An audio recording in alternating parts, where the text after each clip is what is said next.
ഹരേ കൃഷ്ണ.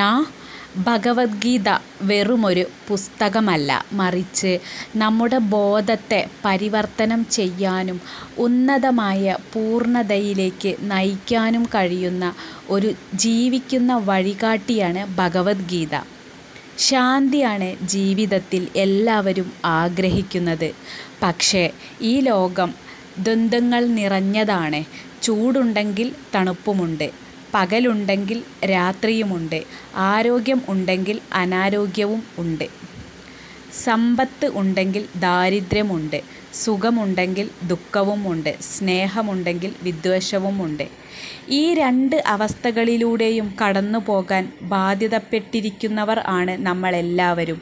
എന്നാൽ ഗീത പറയുന്നു, ഈ രണ്ട് അവസ്ഥകളെയും യോഗി ഒരുപോലെ കാണണം എന്ന്. ഞാൻ ബ്രഹ്മം തന്നെ ആകുന്നു എന്ന് അറിയണം. ജ്ഞാനം തന്നെയാണ് മുക്തി. ജ്ഞാനം നേടിയ ശേഷം നിയമാനുസൃതം ധനം സമ്പാദിച്ച് ജീവിതം മുന്നോട്ട് കൊണ്ടുപോകുമ്പോൾ എല്ലാം മംഗളകരമായിരിക്കും. തത്വമസി മുതലായ മഹാവാക്യങ്ങൾ എടുത്ത് ദാർശനിക വിചാരം ചെയ്താൽ അഹം ബ്രഹ്മാസ്മി എന്ന അദ്വൈത ദാർശനിക ജ്ഞാനം തെളിയും. ശ്രീമദ് ഭഗവത്ഗീത ആരംഭിക്കുന്നത് തന്നെ ഒരു യുദ്ധക്കളത്തിൽ വെച്ചാണ്. അല്ലാതെ നിലവിളക്ക് കൊളുത്തി ചന്ദനത്തിരിയുടെയും പൂക്കളുടെയും സൗരഭം നിറഞ്ഞ മംഗളകരമായ ഒരു അന്തരീക്ഷത്തിൽ വച്ചല്ല. മറിച്ച് കുത്തും കൊലയും നടക്കാൻ പോകുന്ന സംഘർഷഭരിതമായ അന്തരീക്ഷത്തിലാണ്. അതായത് യുദ്ധക്കളത്തിലെ ഒരു യോദ്ധാവിന് ശാന്തി കണ്ടെത്താമെങ്കിൽ ഒരു വീട്ടമ്മയ്ക്ക്, അധ്യാപകന്, സർക്കാർ ഉദ്യോഗസ്ഥന്, വിദ്യാർത്ഥിക്ക്, ബിസിനസ്സുകാരന് ശാന്തി കണ്ടെത്തുന്നത് എളുപ്പമാണ് എന്നാണ് ഭഗവത്ഗീത പഠിപ്പിക്കുന്നത്.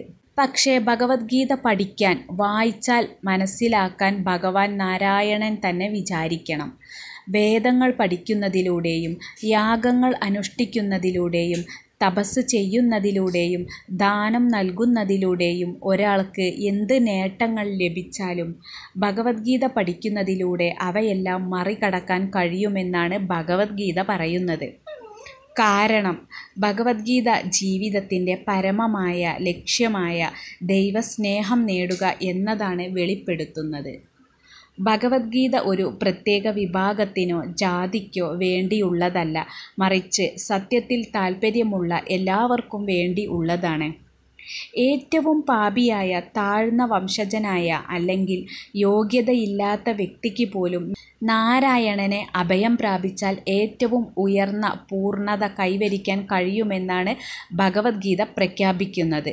അതിനാൽ ലിംഗഭേദം, തൊഴിൽ അല്ലെങ്കിൽ പശ്ചാത്തലം പരിഗണിക്കാതെ ആർക്കും ഭഗവത്ഗീത വായിക്കാനും അതിൻ്റെ പഠിപ്പിക്കലുകളിൽ നിന്ന് പ്രയോജനം നേടാനും കഴിയും. ഒരു സദ്ഗുരുവിൻ്റെ മാർഗനിർദ്ദേശത്തിൽ ഭഗവത്ഗീത പഠിക്കുന്നതിലൂടെ ഭൂതകാലത്തിൽ നിന്ന് പഠിച്ച് ഭാവി ആസൂത്രണം ചെയ്തുകൊണ്ട് വർത്തമാനകാലത്ത് ഭയവും വിലാപവും കൂടാതെ പ്രവർത്തിക്കാൻ കഴിയും. ഭഗവത്ഗീത വായിക്കുന്നതിലൂടെ ഒരാൾ ജ്ഞാനിയും സൗമ്യനുമായി തീരുന്നു. ഭഗവത്ഗീത ജ്ഞാനത്തിൻ്റെയും ആത്മീയതയുടെയും ഒരു നിധിയാണ്. അത് നമ്മുടെ ജീവിതത്തെ പലതരത്തിൽ സമ്പന്നമാക്കും.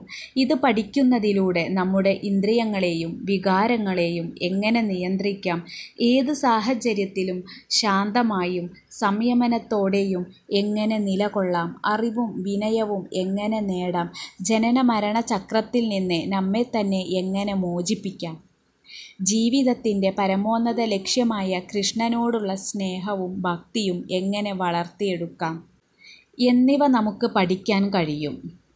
ഭഗവത്ഗീത വെറുമൊരു പുസ്തകമല്ല, മറിച്ച് നമ്മുടെ ബോധത്തെ പരിവർത്തനം ചെയ്യാനും ഉന്നതമായ പൂർണ്ണതയിലേക്ക് നയിക്കാനും കഴിയുന്ന ഒരു ജീവിക്കുന്ന വഴികാട്ടിയാണ് ഭഗവത്ഗീത. ഹരേ കൃഷ്ണ.